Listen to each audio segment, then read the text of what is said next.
Okay guys, so here's what I'm working on today. My Honda EU6500 IS. So what happened here was, just to provide a little bit of a backdrop, this generator has been out in my shed for probably 2 years. And I recently had to move the generator and all of my equipment out of the shed so that I could move my shed forward to stay inside the property line, as I recently had to get a permit pulled, and I found out that the shed was a little bit over the property line, so I had to pull it in, and therefore I had to move all the equipment out. So what I did was I moved this out of the shed and had it out in the yard with a tarp over it, probably for, I would say, maybe a week. I then went to start it, and it wouldn't start. So I quickly diagnosed it as not having spark.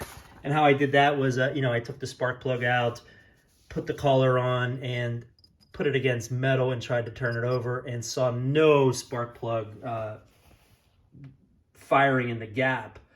So there was no spark in the gap.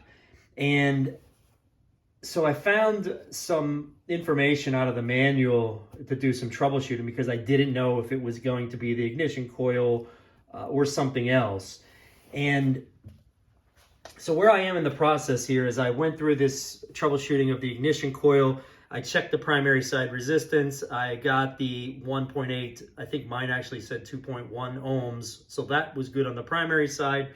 I then checked the secondary side, which you can see the primary basically is that, and that's how you check the primary, and then that's how you check the secondary. The secondary was, I think, 15K ohms, so I was right in spec there as well. So, then it goes on to check the spark plug cap. I wasn't able to do this test here. It didn't really make sense to me why or how to check this. First off, I couldn't get this out of here to check, and I didn't want to pull on it too hard and ruin it. But I thought that, wasn't exactly sure why I had to do that. If I checked the resistance here, into that metal connector there where the spark plug cap goes on, I would think that then that would tell me that it was good, through there to the ignition coil. So anyway, I believe that the ignition coil is good. So, and to get to this part is not much into the engine. So there's just a cover on there. It's a protective cover that has some insulation on it, sound insulation. And there was only a few screws to get where I got here.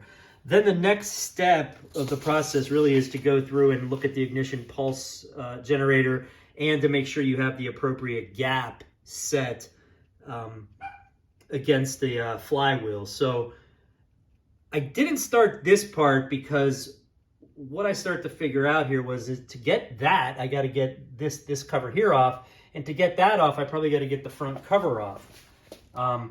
So I didn't think that the problem was the inverter, because I didn't have that symptomatic really hard to pull or really hard to turn over. Mine turns over quite easily. So then I said, it said reference the connections to the GPU, which is I'm trying to remember what that stands for. General processing, I don't even remember. But anyway, I didn't even know what that part was. I thought there was just an inverter in here. But it turns out that that part is this part here that controls the, where you see your volts, your wattage, and how you start it and things of that nature. But I went over here and I checked the connectors. If you pop this one off here, there's a black and green on the other side of this yellow. I popped that off. I even checked continuity over to the ignition coil. I had it. I even measured resistance from over here, and it was good. So I knew it wasn't my wiring.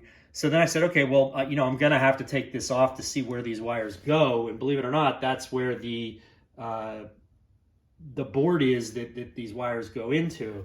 So to get that, it's pretty easy. There's just, obviously you got to take the front cover off, which is, I think, 4 screws. Then there's these 2 screws here. There's 2 screws over here. There's 2 screws on the inverter. And then when you get that, this whole panel here lifts. This panel here lifts back, and then you can get underneath there. Or if you were to replace the inverter, that's what you would do at that step.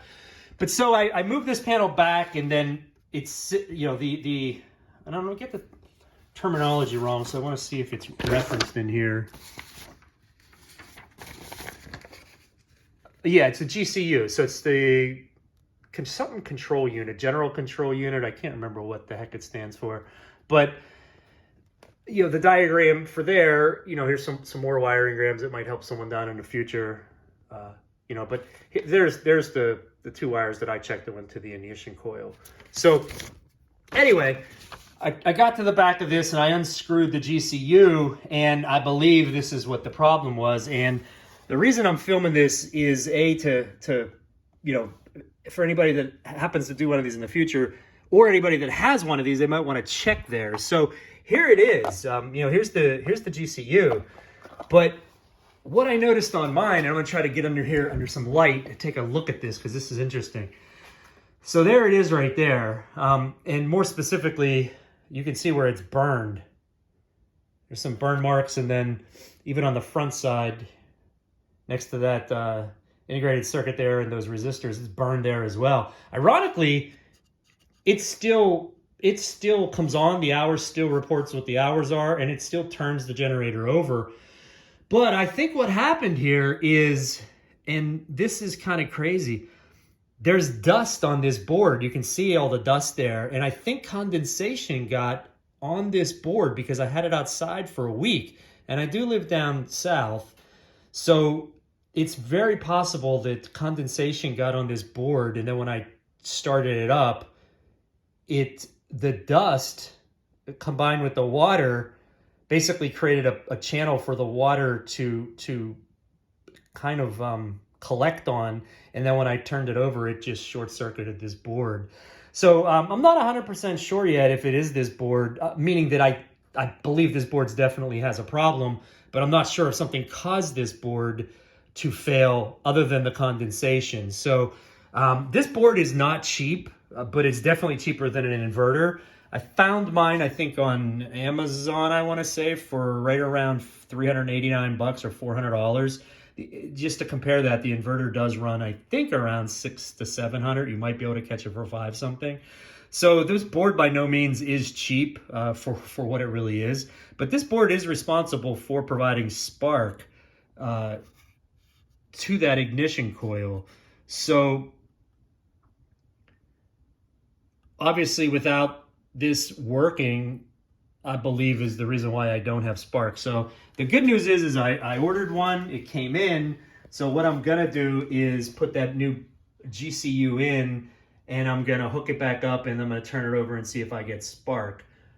Hopefully I do, but I'm not gonna completely assemble all this. I'm just gonna put the board in, try to turn it over. If I have spark, then I'll put it all back together, because I do believe that was the problem. But anyway, that's where I am in the process. I don't think I need to go any more further into this engine. At least I'm hoping not.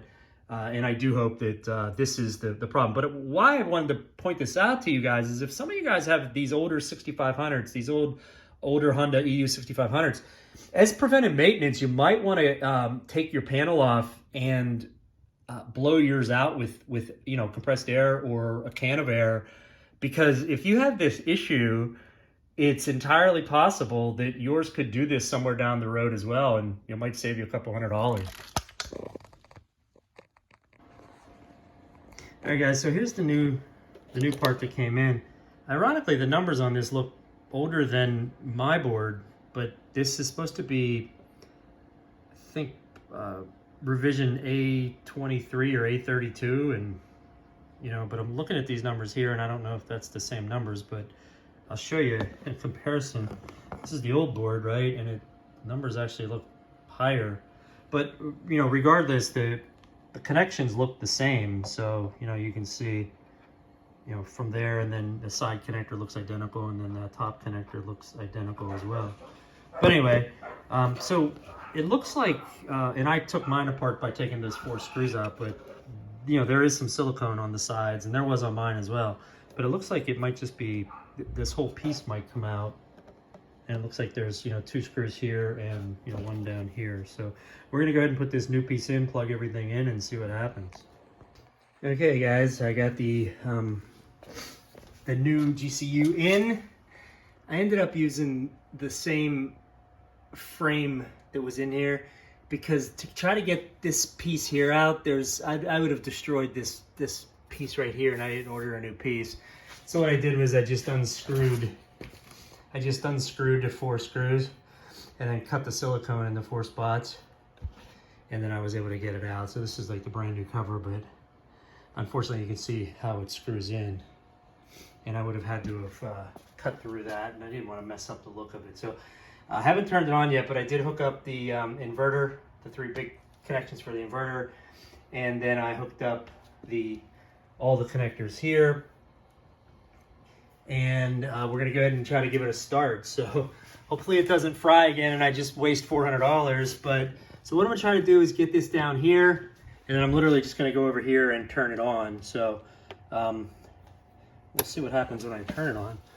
So obviously we got 0 hours because it's brand new, which is good. Let's just see here. So I don't have any volt amps because I'm not running. No RPMs, and the battery's sitting at 12.3. So I'm gonna put the thing right here, and hopefully we'll be able to see spark if it is the GCU.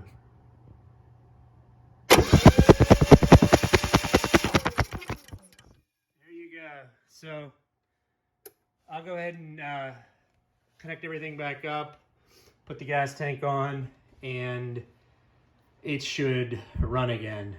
So lesson learned, really, not yet, but you know, once I get it all together. But I have spark now, which I had a feeling, you know, it was this. And you know, the crazy thing here too is, you know, I just put my finger on here, and this stuff's like, you know, caked on. So I'm not sure, you know, I'm sure it's some kind of a dust or dirt or something, but I definitely think it was that condensation that got on here and is what caused this thing to blow up. Because it was working, and I do start this generator up probably every other month. It was working fine. All right, well, the next time we cut back in, we'll have everything put back together, and we will go ahead and start it up, and it should start and run and purr like a kitten. Okay guys, so here it is here. I put the gas tank back on, bolted it down, put the air filter back on, put the front bezel on here, and then I put the handles back on. All this stuff is very easy. I'm not going to do a step-by-step because it's too easy. I just filled it up. You can really see the gas that I spilled right there. But I didn't fill it up. I just put a little bit in. So I'm going to go ahead and run it. Hopefully it will run. It should run. And probably run it here for like 20 minutes, half hour, just to make sure it's running, or until it runs out of gas. So I think I put about a quart in here. So the fuel has had plenty of time to get down into the carburetor. So we're gonna go ahead and give it a start. And we're just gonna still show you here that we're sitting at, you know, 0. Obviously it's off. No RPMs and 12.3 on the. So let's go ahead and give it a crank, and it should start right up. Okay,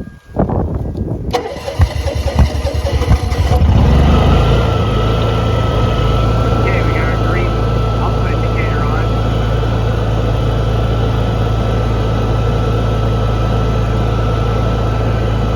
So we're running at 3,300 RPM.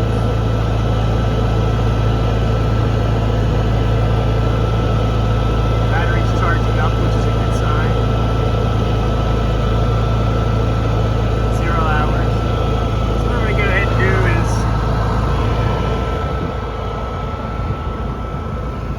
I guess I'll try to find some plugins to make sure that the inverter is working. It's a 1500 watt heat gun. So probably going to be about 750 and then 1500 maybe. So I'm going to put it on low. Let's see what happens.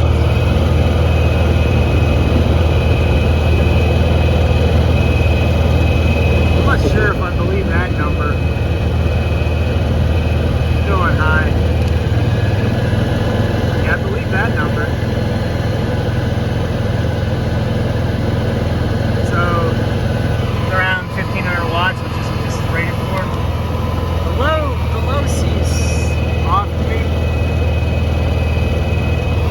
would think that would be around 750, and it probably is. Or who knows, maybe it's accurate, I don't really know. We'll go high again.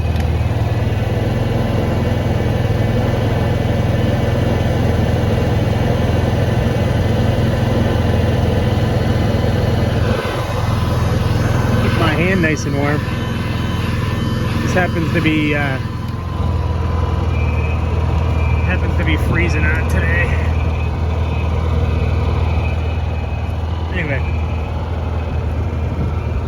so there you go. You know, an expensive lesson learned, but in this case, it was the GCU that was the failure, and not the inverter on the EU6500.